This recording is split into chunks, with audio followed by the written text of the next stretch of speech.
अस्सलाम वालेकुम दोस्तों। जिन लोगों को इस्लाम का इल्म है, जिन लोगों को हदीस की वाकफियत है और इस्लामिक एस्केटोलॉजी को जानते हैं, उन्हें पता है कि आने वाले ज़माने में इज़राइल, वेस्ट इनका कोई फ्यूचर नहीं है। लेकिन वो लोग जो इस्लाम से नफ़रत करते हैं, मुसलमानों को पसंद नहीं करते हैं, अहादीस को ऑर्थोडॉक्स और दकियानूसी बातें समझते हैं, बहरहाल वो इस बात को नहीं समझ पाएंगे और वो सारी गलती करेंगे जिस गलती की निशानदही पहले की जा चुकी है। मतलब वो चाह कर भी सही ऑप्शन को सिलेक्ट नहीं कर पाएंगे।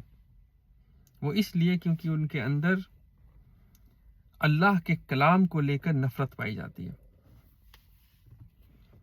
वो इस नफरत की बुनियाद पे झूठे किस्से कहानियों को सच समझ के मस्जिदों को तोड़ देंगे। वहां मस्जिदों को तोड़ने के बाद उन लोगों पे भी जुल्म करेंगे जिन लोगों से उनको नफरत है। कॉन्स्पिरेसीज करेंगे, सताने का काम करेंगे। लेकिन अगर वो सच समझते या उनके दिल में सच जानने की तलब होती तो शायद वो अभी तक विश्व गुरु बन चुके होते। देखिए, मुझे जहां तक याद है, जब अन्ना आंदोलन हो रहा था, ये 2011 के आसपास, मैं ऑस्ट्रेलिया आया था। हमारे साथ काफ़ी लोग ऑस्ट्रेलिया आए थे। ये शायद मैंने पहले भी एक वीडियो में शेयर करी है। यहाँ आने वाले अक्सर लोग एंटी कांग्रेस सेंटिमेंट में काफ़ी एक्साइटेड हुआ करते थे और इंडिया अगेंस्ट करप्शन मूवमेंट को सपोर्ट करते थे और बहुत ज़्यादा नेशनलिस्ट और देशभक्त होने का दावा करते थे। और एक और चीज़ में बहुत ज़्यादा वो एग्रेसिव और एक्साइट हो रहते थे कि किसी तरह फॉरेन नेशनलिटी मिल जाए। मतलब जितना वो अपने कंट्री से प्यार करते थे, उतनी ही या उससे ज़्यादा या उससे बहुत ज़्यादा वो फॉरेन पासपोर्ट से प्यार करते थे। ये बड़ा ही अच्छा एक तजाद मैंने देखा। जिस तरह क्वाड्रेटिक इक्वेशन के दो सोल्यूशन आते हैं जब डिस्क्रिमिनेंट की वैल्यू 0 नहीं होती है, एक पॉजिटिव और निगेटिव, और दोनों सोल्यूशन सही होते हैं और दोनों की वैल्यू अगर आप इक्वेशन में डालें तो उसका रिजल्टेंट 0 होता है। तो इसको लिटरल ना लें, मतलब है कि मैं मेटाफोरिकली बात बता रहा हूँ। तो इस तरह की एक सोच जो है ना इंसानों में पाई जाती है। इसको मैं एक तरह से ये कहूँ कि फोबिया और ग्रीड, है ना, फोबिया और ग्रीड में ऑपरेट कर रहे होते हैं लोग और इसको जस्टिफाई भी करते हैं। अगर उनसे पूछा जाए तो उनके पास प्योर लॉजिकल जस्टिफिकेशन होता है इन टर्म्स ऑफ कि इसमें क्या गलत है। और नेशनलिटी की जो डेफिनेशन है या उसकी जो समझ है उनकी, वो बड़ी सिंबॉलिक होती है इस हद तक कि अगर आपने एक वंदे मातरम उनके साथ गा दिया तो आप देशभक्त हो गए। भले ही आपने हजारों ट्रैफिक रूल तोड़ दिए हो, गंदगी कर दी हो या कुछ भी कर दिया हो, करप्शन कर दिया हो, है ना, या सिस्टम को अब्यूज किया हो, सिस्टम से फायदा उठाया हो, सिस्टम में लूप होल तलाश करने की कोशिश की हो ताकि अपना फायदा हो जाए,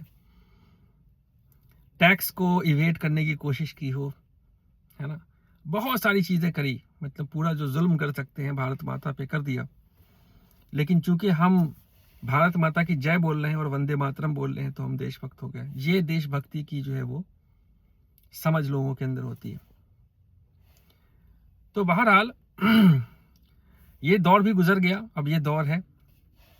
इस दौर में जो है बहुत सारे लोग हैं जो कि उस नींद से जाग रहे हैं, जिस नींद में जो है वो एक भक्ति की नींद जो सो रहे थे उसमें जाग रहे हैं वो। लेकिन बहुत कम लोग हैं। बहुत ऐसे लोग हैं जो अभी भी भक्ति में शक्ति तलाश करने की नाकाम कोशिश कर रहे हैं और जब उनसे पूछा जाता है तो वो डिफेंसिव हो जाते हैं और अपनी जो वल्नरेबिलिटी है, अपनी जो कमज़ोरी है, उसको छुपाने के लिए और 10 तरह के रीजंस को तलाशने की कोशिश करते हैं।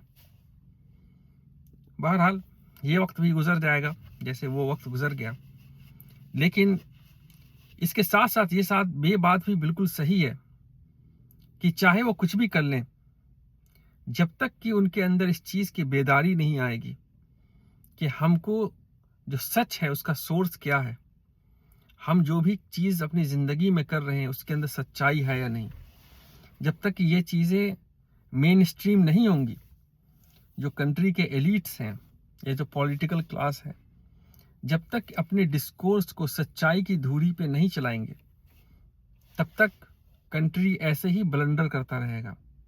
जो ब्लंडर अभी आपने हाल फिलहाल में देखा है इजराइल की पार्टनरशिप के साथ, और उसका खामियाजा आम लोग भुगतेंगे और भुगत रहे हैं, उसमें हम आप सब शामिल हैं। ऐसी ही और ब्लंडर जो है फ्यूचर में भी एक्सपेक्टेड है अगर लोग नहीं जागते हैं तो। इनके बारे में जो है, इनकी निशानदेही कुरान में की गई है ऐसे लोगों के बारे में। कुरान पढ़ें और समझें और फिर सही फैसला लेने की कोशिश करें।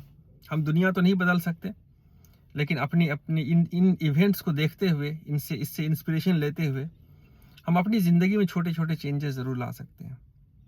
और सबसे बेहतरीन चेंज क्या है?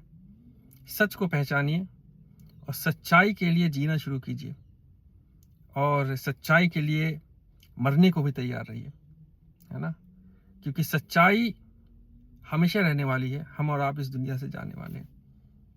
अस्सलाम वालेकुम।